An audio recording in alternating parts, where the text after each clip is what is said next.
Checklists in Dynamics NAV allow you to create checklists with multiple lines that can be assigned to people to prompt them to do something against a record.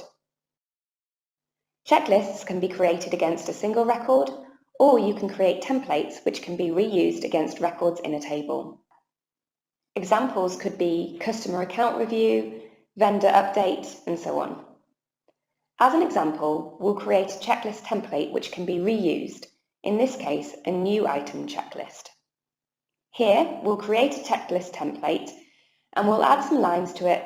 Once we've done that, we'll add a description and we'll relate it to a table, in this case, the item table.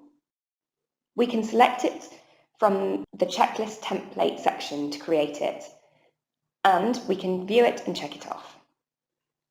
If we want to, we can edit the checklist template and assign some of the lines to the people.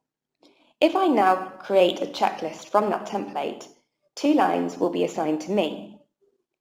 If I go to the checklist tasks for me, I'll be able to view and manage them from there. Additionally, a checklist could be created from an nHanced workflow or even from an M form. If you like what you see or you want to find out more, all of our contact details can be found on our website, www.thenavpeople.com.